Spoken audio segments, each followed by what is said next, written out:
12절입니다. 디모데전서 1장 12절입니다. 12절, 13절 같이 읽겠습니다. 나를 능하게 하신 그리스도 예수 우리 주께 내가 감사함은 나를 충성되이 여겨 내게 직분을 맡기심이니 내가 전에는 비방자요 박해자요 폭행자였으나 도리어 긍휼을 입은 것은 내가 믿지 아니할 때에 알지 못하고 행하였음이라. 아멘.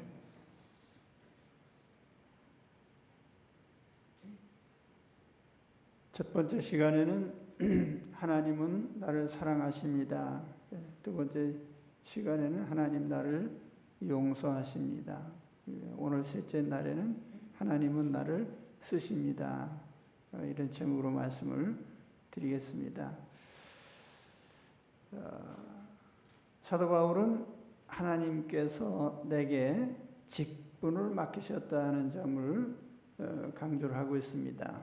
하나님이 내게 직분을 맡기셨다. 직무를 주셨다. 섬기게 하시고 봉사하게 하셨다. 그런 의미입니다. 우리가 살아가는 삶은 그 전부가 다 하나님의 직무입니다. 인생은 살아있다고 하는 것, 살아 움직이는 것 전체가 다 어느 한순간 따로 떼어내서가 아니라 우리가 살아 움직이는 전체가 다 하나님의 직무입니다.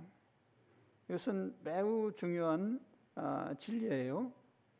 근데 우리가 직무 그러면 꼭 무슨 타이틀이 있고 뭐 부장, 과장, 뭐 계장 하면서 뭐가 있어야 직무로 생각하는데 그게 아니고 우리는 하나님 자녀로서 생존하는 것 전체가 다 하나님의 직무입니다. 이걸 우리가 늘 알고 살아야 돼요. 창세기에 보면은 하나님이 인간을 만드시고 인간에게 의무를 주셨어요. 명령을 주셨는데 창세기 1장 28절에 보면은 생육하고 번성하여 땅에 충만하라, 땅을 정복하라, 바다의 물고기와 하늘의 새와 땅에 움직이는 모든 생물을 다스리라. 여기 다섯 가지 명령어가 나와요. 생육하라.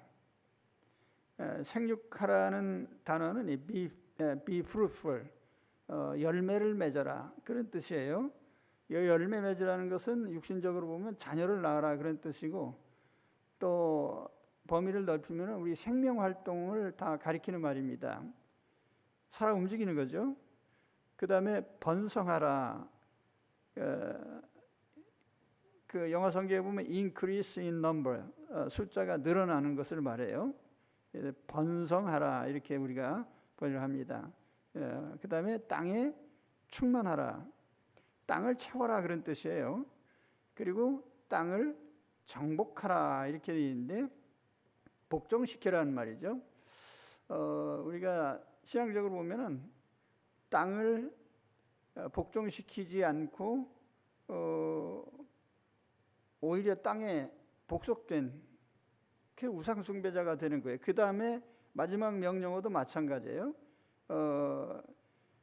모든 생물을 다스려라. 다스려야 될 대상들을 섬기면 그게 우상숭배가 되는 거죠.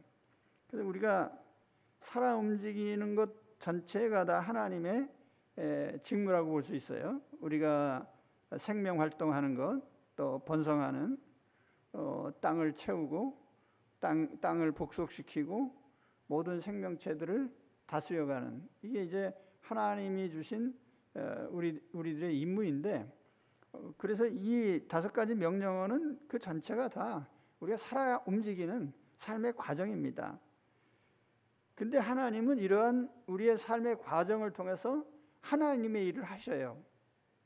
끊임없이 나를 통해서 하나님의 일을 하십니다. 이건 매우 신기한 거예요. 우리가 야곱 집안의 요셉의 삶을 특별히 생각하면 요셉의 생애가 창세기에 기록되어 있는데 지극히 사적인 삶의 영역이고 사생활이라고도 할 수 있어요. 요셉이 이복 형제들과 갈등을 겪고 또 형제들의 미움을 사고 또 형제들이 노예로 팔아버리고 종살이도 하고 뭐 감옥살이도 하고 이게 굉장히 사적인 삶의 과정이죠. 근데 하나님께서 이러한 요셉의 삶의 과정을 통해서 야곱 집안의 70여 명의 가족을 애굽으로 이주시키시고 또 애굽에서 고센이라고 하는 지역에 정착을 하고 한 민족으로 성장하게 하시고 또 그 민족이 순환을 당하고 애굽에서부터 가나안 땅으로 다시 들어오는. 근데 이 과정 속에 보면 창세기 15장에 하나님이 아브라함에게 하셨던 약속, 네 자손이 이 땅으로 다시 돌아오리라. 그리고 큰 민족이 되리라고 하는 하나님의 그 약속들이 하나하나 그러한 요셉의 지극히 사적인 삶의 과정을 통해서 이루어지고 있는 거예요. 그러니까 오늘 우리가 살아가고 있는 그 삶의 과정이 이게 그냥 단순히 사적인 게 아니다. 하나님께서 그러한 나의 사적인 삶의 영역까지 사용하셔서 하나님의 일을 하신다는 말이죠. 제가 20대 예수님을 영접했어요.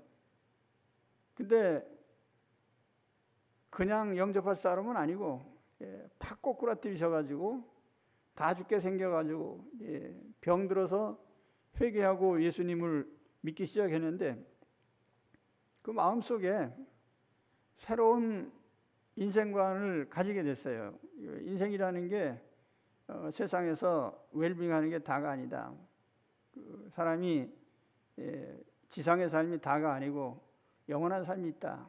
그리고 우리의 영혼의 삶과 영적인 삶이 정말 중요하다. 그러면 내가 이런 물질적인 일보다는 영적인 일을 해야 되겠다 하는 생각을 가지고 있는 순간 하나님께서 어떤 복음 사역에 부르셨어요. 근데 신학교를 이런저런 복잡한 과정을 통해서 제가 다니게 됐는데 졸업하고 목사 안수 받고 나서 이제 목회 방향이 결정돼야 되잖아요. 근데 우리 친구들은 전부 다 몇 명 빼고는 다 기성교회에 부임하기를 원했고 저는 처음부터 끝까지 교회를 개척하겠다는 생각 외에는 다른 생각을 안 했어요.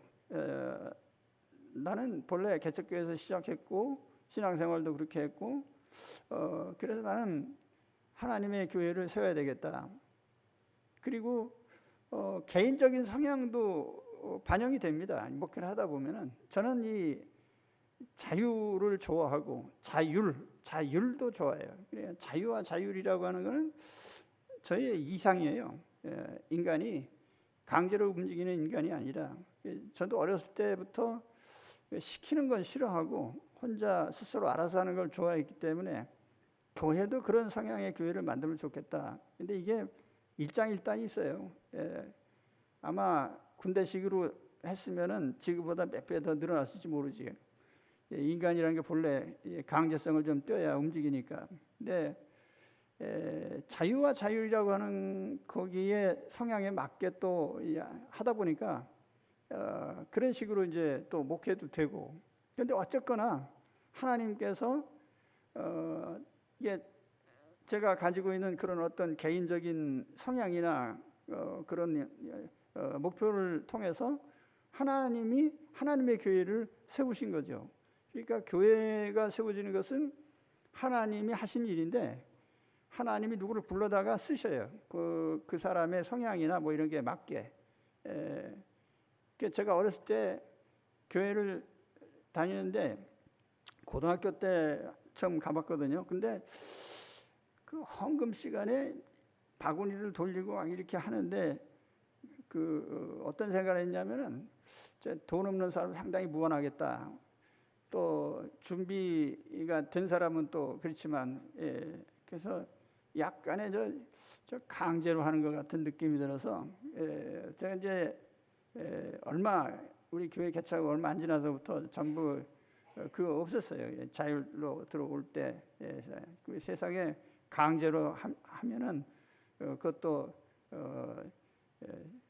이상에 맞지 않기 때문에. 근데 어쨌거나 그러한 일들이 다 하나의 교회를 세우는 어떤 하나님의 일이 되는 거예요. 제 개인적인 그런 것들이. 또 하나님은 나를 통해서 가정을 세우셨어요. 자, 제가 교회 일과 가정을 세워가면서 이제 어느 날 깨달았던 게 뭐냐면, 이게 집이라고 하는, 가정이라고 하는 것도 하나의 이제 목장이구나, 또 이게 내 개인적인 훈련장이구나 하는 생각을 가지게 됐습니다. 그러니까 아내도 자식들도 다 내 양인 거죠. 거기서 내가 이들을 어떤 방법으로 설득시켜 갈 것인가 하는 게 항상 시험에 드는 거예요. 가령 뭐 나하고 성격이 다르고 혹은 성향이 다른 이 아이들을 어떤 방식으로 내가 설득해 갈 거냐. 결국 신앙이라는 건 설득이거든요. 그런데 그게 쉽게 되는 일이 아니고, 그래서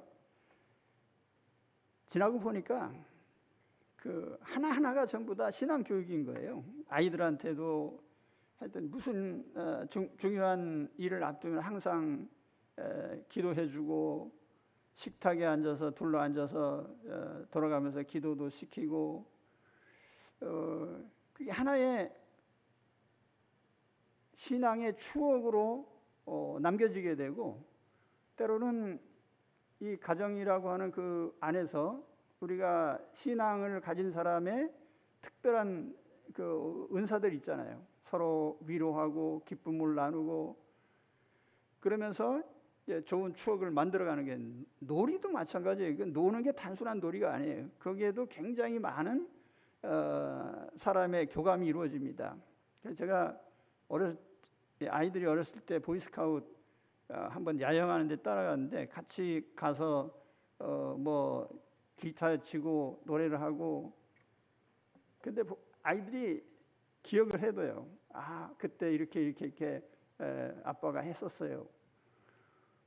그래서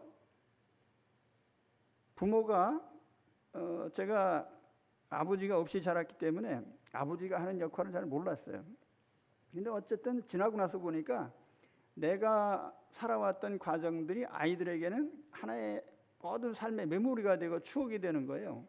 그것이 또 자기가 또 자녀를 기를 때 똑같이 나타납니다. 그 아이들에게 어떤 것을 전해주는가.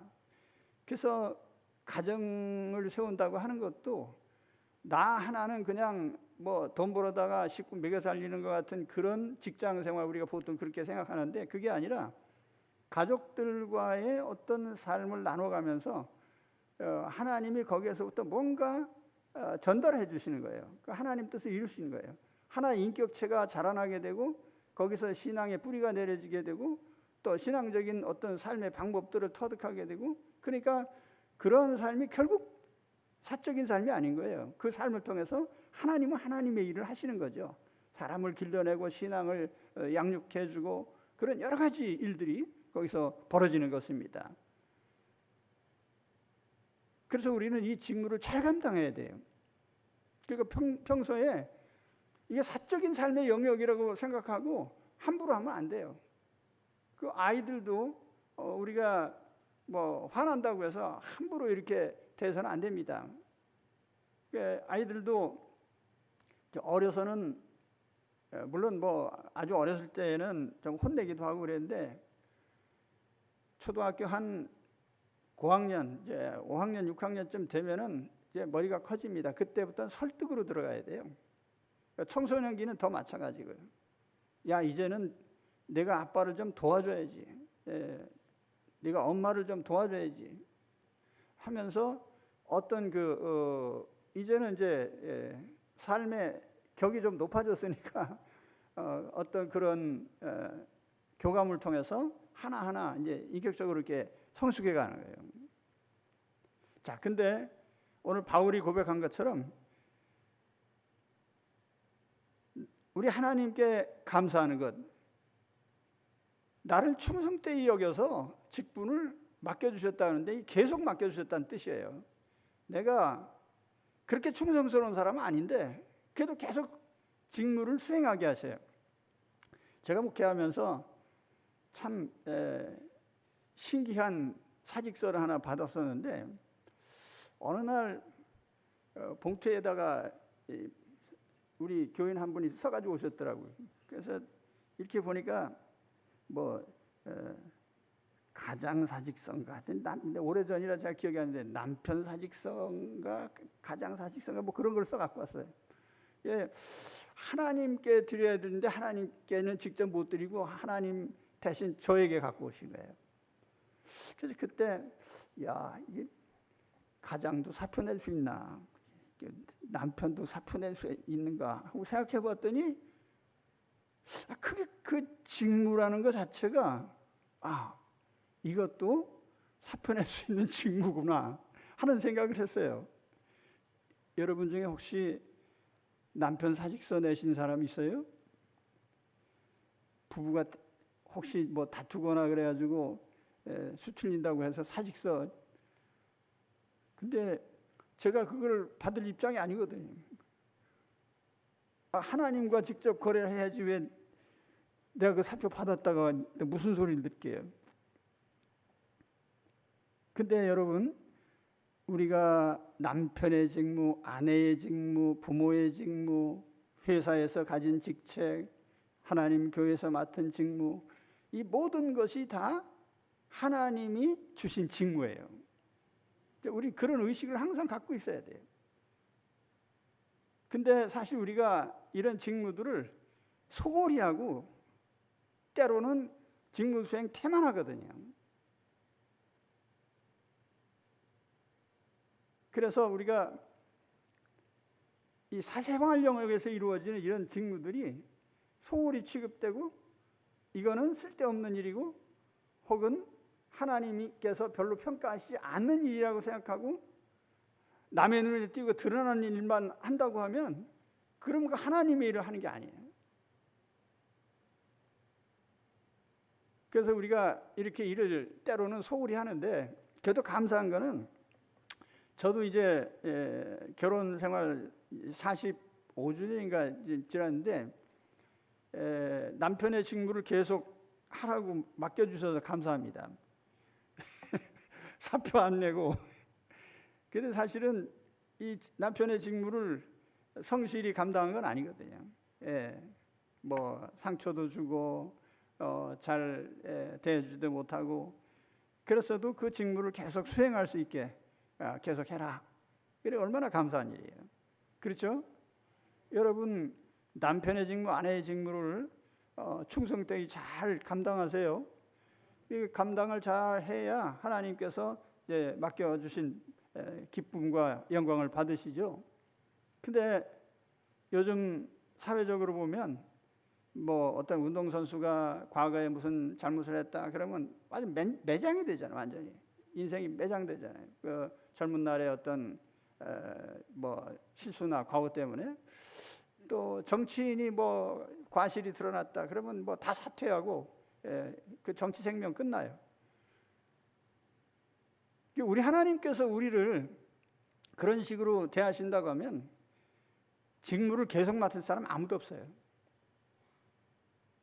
그래서 하나님께서 감사한 거는 우리가 이게 충성되지 않는단 말이에요. 그래도 계속 맡겨주셔요. 감사한 일이죠. 저도 감사한 거는 내가 가만히 보면은 엉터리인데 그래서 맨날 내가 이혼하라고 그러잖아요.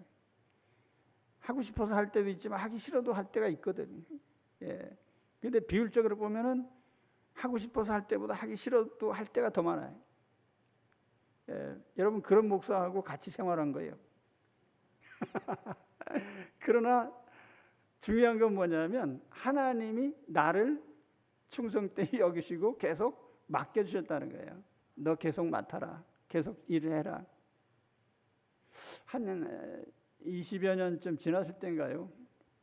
제가 퇴직금 중간 정산을 한번 한 적이 있어요. 그때 내가 하나님께서 그만두라고 하시나 하고 하나님께 여쭤봤어요. 그랬더니 하나님께서 그때 이제 구한의사가 와가지고 입이 돌아가서 이쪽에가 붙어가지고 삐뚤어진 입으로 설교를 하고 하나님 이제 그만할까요? 그리고 이제 그랬는데 하나님이 100% 그냥 완전하게 돌려놓으신 바람에 하나님께서 그래도 하라고 하시는가 보다 하고 이제 다시 확신하고 또 일을 하고 살다 보면은 우리가 갑자기 뭐 쓰러지기도 하고 아프기도 하고 하나님 그만둘까요? 그래도 계속해. 감사한 일이죠. 하나님이 나에게 일을 계속할 수 있도록 잘못해도 또 시키시고 다윗이 잘못한 거 하나님이 뻔히 아시는데 하나님이 그 다윗에게 메시아의 조상이 되는 영광을 주셨어요. 베드로가 주님을 3번이나 부인하고 그래도 하나님은 네가 내 양을 맡아라. 내 양을 먹여라.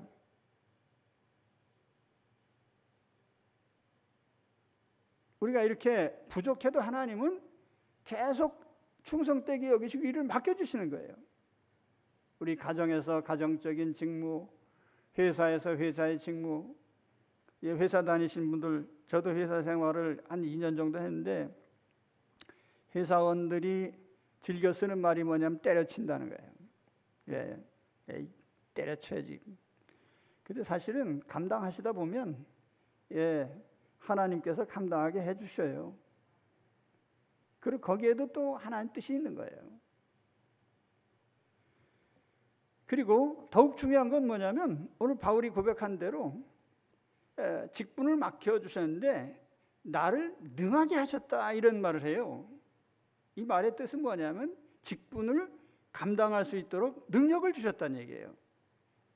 그러니까 바울 개인의 어떤 성향 때문에 주신 게 아니라 직무 때문에 능력을 주셨다는 거예요. 직무 때문에. 그러니까 저도 그런 생각을 해요. 내가 목회자로서 여러 가지 부족한 면이 많지만 목회자라는 그 직무 때문에 하나님이 여러 가지 능력들을 주셔요. 말씀에 대해서 깊이 묵상도 하게 하시고 또 사색도 하고 여러 가지 어떤 식으로 영혼을 인도하고 감화시키고 늘 그런 기도를 합니다. 저는 제가 짧은 시간 전하는 말로 말은 길지 않아도 이 말 속에서 하나님의 뜻을 전달해 주시고 때로는 짧은 말을 통해서 마음도 바뀌고 고치기도 하고 회개하고 생명이 살아나는 역사가 있게 하옵소서. 근데 정말 그래요. 요나가 비록 하기 싫어서 일을 했어도 그가 니느웨 성에 가서 하나님의 메시지를 전달할 때에 거기 12만 명이 넘는 사람들이 다 회개했거든요. 믿으십니까? 그게 하나님의 능력이라는 거예요. 그리고 그것이 하나님의 직무를 수행하는 자에게 주시는 하나님의 권세입니다. 그러니까 우리는 하나님의 직무를 수행한다는 생각으로 감당하면 감당할 능력이 생겨요. 그래서 사표를 저한테 써가지고 오셔서 가장 사표, 뭐 남편 사표 이런 거 말고 우리가 집에서도 때로 부모가 자녀를 기르다 보면 자녀들이 계속 말을 잘 듣는 게 아니거든요. 말썽도 피우고 그렇다고 해서 부모 사표 그러면 안 되거든요. 그래도 부모 역할을 해야지. 그래서 하려고 하다 보면 하나님이 또 감당할 능력 주시는 거예요. 그렇죠? 그러니까 우리가 사회생활을 하거나 모든 삶의 현장 속에서 그렇습니다. 하나님께서 직무를 주시고 할 수 없는 사람에게 하라고는 안 해요. 직무를 주시고 또 감당하게 하십니다. 베드로에게 직무를 맡기시면서 주님 이런 말씀하셨어요. 누가복음 22장 31절에 시몬아 보라 사탄이 너희를 밀가부로도 타려고 요구하였으나 그러나 내가 너를 위하여 네 믿음이 떨어지지 않기를 기도하였노니 너는 돌이킨 후에 내 형제를 굳게 하라. 베드로 자신의 실족뿐 아니라 베드로가 일어나서 다시 형제를 위해서 일하라는 거예요. 그러니까 우리 모두가 다 그렇습니다. 우리는 다 부족해요. 그래도 우리가 직무를 맡아 수행하면 하나님이 감당할 능력을 주십니다. 바울은 육체의 가시 때문에 3번 기도했어요. 병이 있어서, 지병이 있어서 고통스러워서 때때로 뭐 육체의 고통이었는지 마음의 고통이었는지는 모르지만 자꾸 자기를 찔러요. 그럴 때 하나님 앞에 기도를 했는데 하나님께서 야 그만해도 족하니까 안 고쳐줄 테니까 그런 줄 알고, 근데 바울이 그것 때문에 복음 사역을 못했다는 얘기는 없어요. 끝까지 감당했어요. 순교당할 때까지. 그러니까 하나님이 오늘 우리도 어떤 부족함과 연약함이 있어도 우리가 어떤 직무를 감당할 때 하나님께서 그 직무를 감당할 능력을 주시는 것입니다. 그래서 여러분 가정 속에서나 직장에서나 사회 속에서나 어느 곳에서든지 우리는 직무가 있어요. 인생은 직무라고 했죠. 생존 자체가 하나님의 직무예요. 그래서 그런 우리의 삶을 통해서 항상 하나님이 일을 하고 계시다, 하나님의 뜻을 이루어 가신다, 이렇게 생각하면서 뭐든지 다 열심히 하시기 바랍니다. 그럼 하나님께서 그 일을 감당할 능력 또한 주실 것입니다. 그래서 오늘 하나님은 나를 쓰신다 이렇게 말씀하셨는데 매 순간 다 쓰셔요. 어느 순간에든 다 쓰십니다. 나를 쓰고 계셔요. 나를 통해서 다른 사람들에게 유익도 주고 혜택도 주고 또 돕게도 하시고 나를 통해서 많은 일을 하나님 하셔요. 그래서 오늘 내가 쓰임받고 있는 직분자라고 하는 이 의식 속에 사시기를 우리 주의 이름으로 축원합니다. 기도하겠습니다.